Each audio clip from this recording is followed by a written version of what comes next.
दोस्तों नमस्कार। मैं हूं शिव पांडे और हमारे साथ में हैं वरिष्ठ पत्रकार शीतला तिवारी जी। आज हम लोग चर्चा करने वाले हैं आने वाले समय में जो प्रधानमंत्री पद का चयन होना है उस पर। क्या मोदी जी के जन्मदिन के बाद मोदी रिटायर हो जाएंगे? क्या मोदी जी के रिटायर होने के बाद कोई नया चेहरा सामने आने वाला है और वो नया चेहरा कौन सा होगा? तो आइए इस पर बात करते हैं हमारे साथ में मौजूद पत्रकार शीतला तिवारी के साथ में। तिवारी नमस्कार। नमस्कार, हमारे सभी दर्शकों को बहुत बहुत नमस्कार। हमारे पांडे जी ने आज जो अभी जिक्र किया कि नरेंद्र मोदी हमारे यशस्वी देश के प्रधानमंत्री वो जो है 17 सितंबर 2025 को जो है रिटायर क्या हो रहे हैं। उन्होंने मतलब जो नियम एक बनाया है, दोस्तों आपको याद हो कि नहीं मैं आपको बताना चाहूँगा। 2014 में जब इनकी सरकार पहली बार आई थी तो इन्होंने एक नियम लाया था। उस नियम में ये था कि बीजेपी का कोई भी मंत्री, कोई भी सांसद अगर वो 75 साल का अगर हो जाता है तो उसके बाद जो है उसको एक तरीके से जो है मार्गदर्शक मंडल में जो है उसको रख दिया जाएगा, यानी वह केवल मार्गदर्शन करेगा। और यही बात कह करके मैं आपको बता दूं कि डॉक्टर मुरली मनोहर जोशी और लाल कृष्ण आडवाणी जैसे तमाम हस्तियों को जो है बीजेपी से एक किनारे पर करके और मार्गदर्शक मंडल में जो है डाल दिया गया। अब वह दौर आ चुका है, क्योंकि नरेंद्र मोदी माननीय प्रधानमंत्री जी का बनाया हुआ नियम है कि 75 साल बाद। तो दोस्तों सबसे बड़ी खबर ये है कि 17 सितंबर 2025 को नरेंद्र मोदी का जो है जन्मदिन 75वां है, यानी 75 साल के पूरे हो जाएंगे। और आरएसएस प्रमुख मोहन भागवत जी का भी जो है वह 11 सितंबर को जो है वह भी 75 साल के जो है पूरे हो रहे हैं। अब जो तमाम विपक्ष आरोप लगाता है कि आरएसएस की सरकार है, आरएसएस सरकार चला रही है, तो आरएसएस प्रमुख और बीजेपी प्रमुख एक तरीके से मान लीजिए जो देश के प्रधानमंत्री हैं, यह दोनों जो है वह 75 साल के होने वाले हैं, एक 11 और एक जो है 17।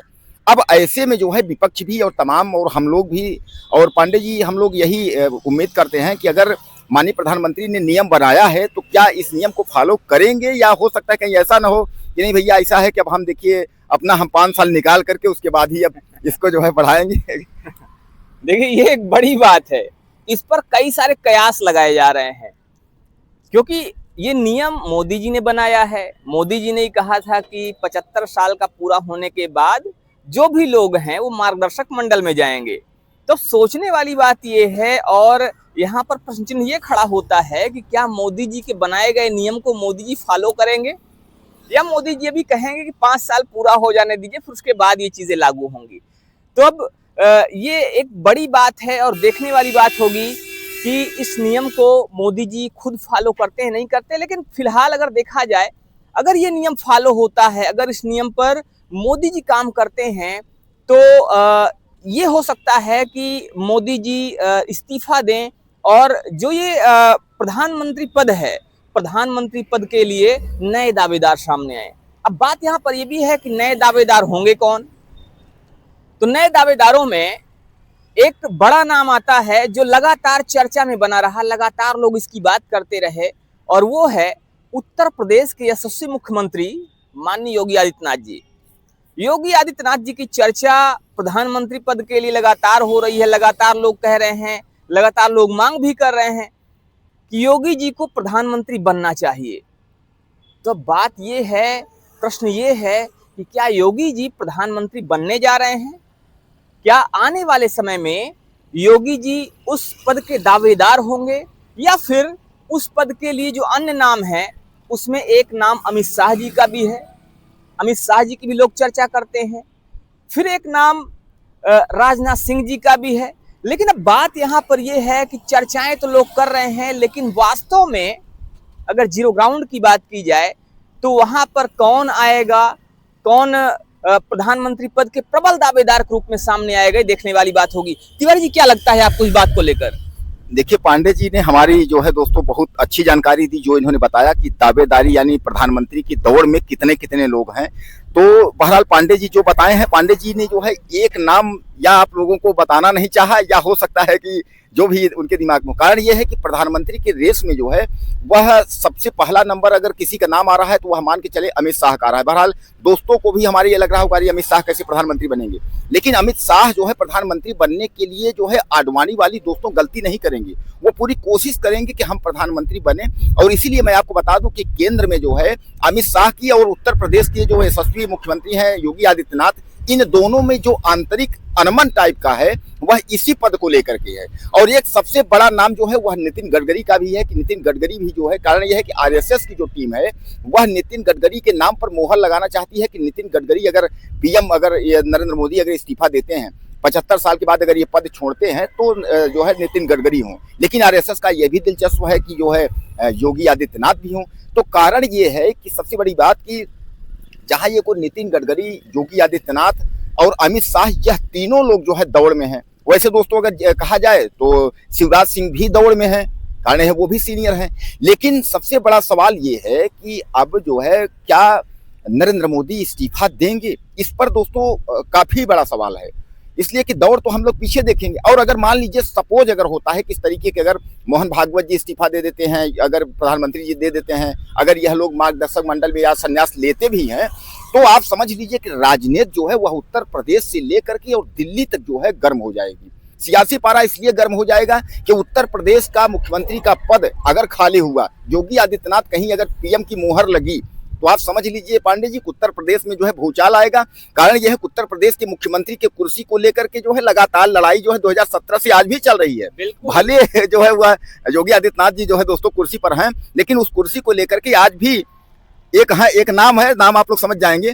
कहने का तात्पर्य यह है कि ये लग रहा है कि कब सीएम बनेंगे, कब सीएम बनेंगे, यानी मतलब इसका जो है लगातार पांडे जी। तो यहाँ जो है फिर चर्चा, अभी हम लोग चर्चा कर रहे हैं कौन बनेगा प्रधानमंत्री। फिर अगर योगी अगर मुख्यमंत्री बन जाते प्रधानमंत्री, तो हम लोग फिर ये कहेंगे कि अब यूपी में कौन बनेगा भैया मुख्यमंत्री।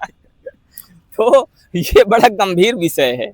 लगातार इस बात पर चर्चाएं हो भी रही हैं, लोग चर्चाएं कर भी रहे हैं। जैसा भी आपने कहा कि नितिन गडकरी भी प्रधानमंत्री पद की रेस में है, राजनाथ सिंह जी भी प्रधानमंत्री पद की रेस में है। रेस में तो कई सारे लोग हैं, लेकिन बात उस दौर की याद की जाए जब 2014 में अचानक से मोदी जी का पदार्पण हुआ था। मोदी जी रेस में नहीं थे, उस समय भी कई सारे सीनियर थे। सीनियर के रूप में अगर देखा जाए तो आपने अभी लालकृष्ण आडवाणी जी की बात किया, कई सारे सीनियर थे। लेकिन मोदी जी आए क्यों? वो उस समय जनता की मांग थी। मोदी जी को लाना इसलिए पड़ा क्योंकि इनको पता था कि अगर मोदी जी को नहीं लाया जाता है, जनता की मांग मोदी है, तो हो सकता है कि हश्र वही हो जो पिछले चुनावों में हुआ था। और इसीलिए मोदी जी को एक बार फिर से लोगों की भावनाओं की कद्र की गई और मोदी जी को लाया गया। तो इस बार भी आपने कहा कि पहले नंबर पर अमित शाह जी हैं। बेशक अमित शाह जी हैं, लेकिन अगर बात की जाए जनता की भावनाओं की, तो हो सकता है क्योंकि अमित शाह जी का भी नाम है, अमित शाह जी के भी प्रशंसक हैं। लेकिन जब योगी जी की बात की जाती है तो योगी जी के प्रशंसक भी कम नहीं है। पांडे जी एक बात जो है, हम दोस्तों एक बात का जिक्र करना चाहेंगे। 2014 का जब चुनाव हुआ था उस समय जो है प्रधानमंत्री तो थे, लेकिन जब मंत्रिमंडल का विस्तार हुआ था तो उस समय जो है अमित शाह जी को रक्षा मंत्री बना दिया गया था और राजनाथ सिंह पांडे जी जो है उस समय जो है गृह मंत्री थे। लेकिन आप जानते हैं कि जो गृह मंत्री दोस्तों होता है, वो गृह मंत्री का मतलब यह है देश का प्रधानमंत्री। और अचानक उसके बाद क्या हुआ कि जो है राजनाथ सिंह को रक्षा मंत्रालय देकर के और अमित शाह जो है उसके बाद गृह मंत्री बन गए। अब ये सबसे बड़ा सवाल है कि क्या कहीं एक इस तरीके का है कि प्रधानमंत्री को लेकर के ऐसा कुछ तो उन लोगों के दिमाग में नहीं चल रहा है। देखिए, आपने जब गृह मंत्री पद की बात किया, मैं आपको याद दिला दूं, ये वो दौर था जिसके बाद जिस समय चर्चाएं चल रही थी, जिस समय जम्मू कश्मीर की चर्चाएं चला करती थी, धारा 370 की चर्चाएं चला करती थी, उस समय तक ये बात हो रही थी कि क्या 370 कभी हट पाएगा।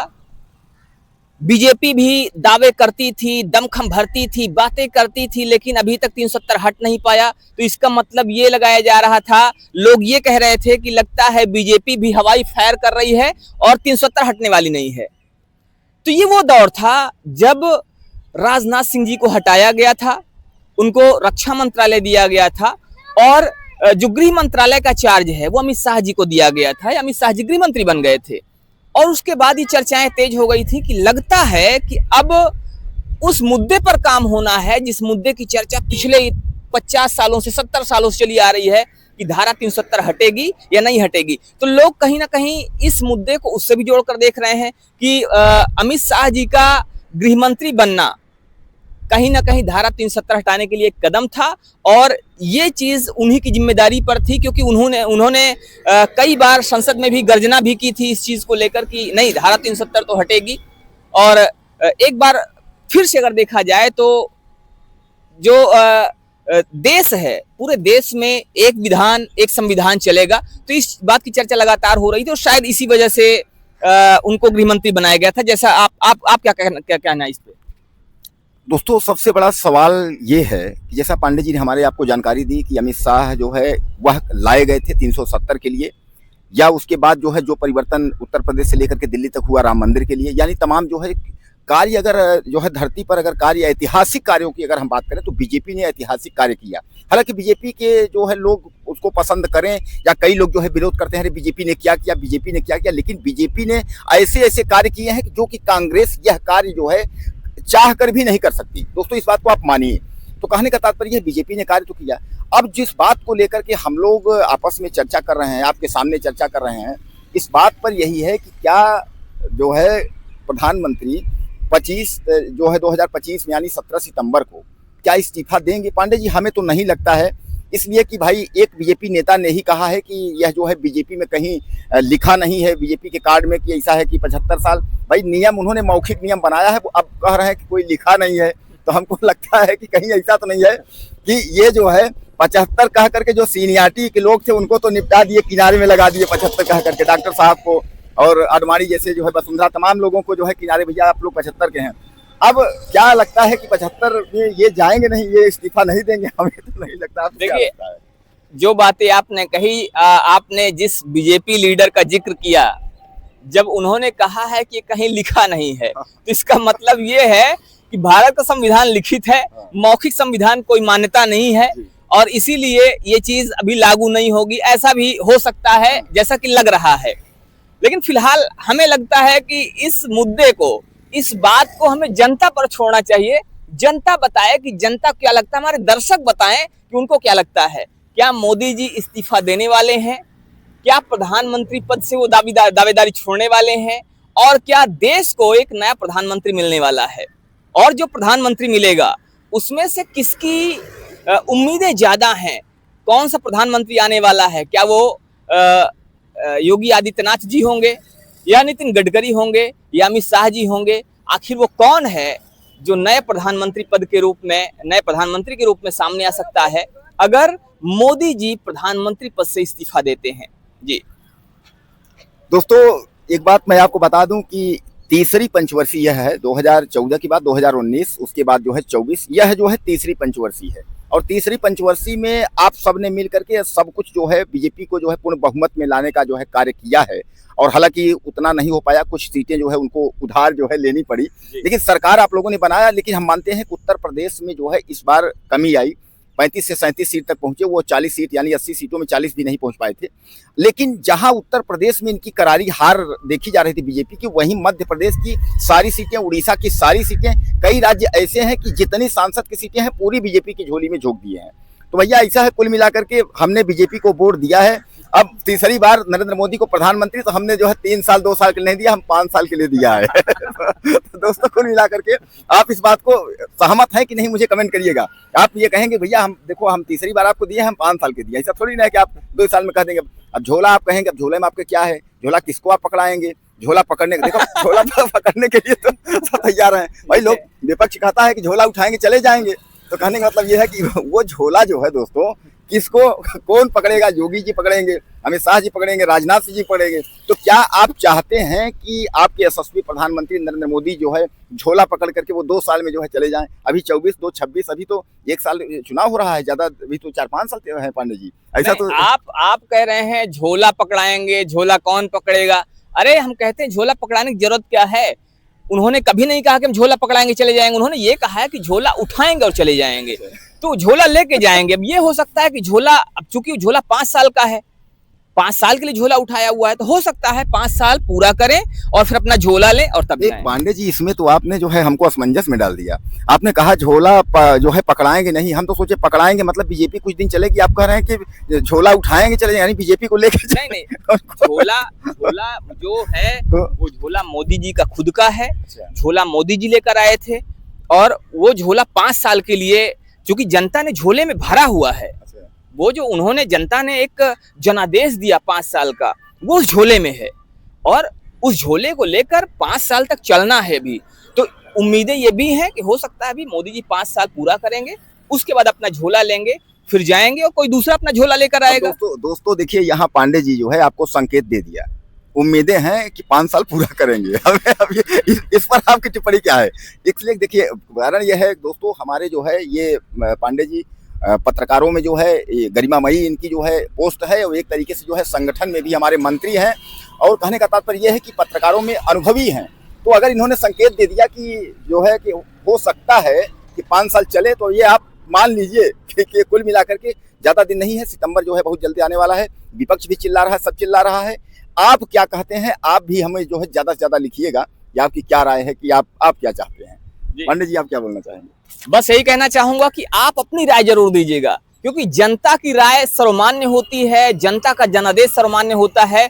जनता ही सब कुछ है, जनता प्रधानमंत्री बना देती है और जनता प्रधानमंत्री पद से हटा भी सकती है। तो जनता का जो विचार है वो सबसे ऊपर है, और इसीलिए आप अपनी राय में जरूर दीजिएगा। बने रहिए हमारे साथ खबरों का अपडेट के लिए, देखते रहिए आपका अपना चैनल। जय हिंद।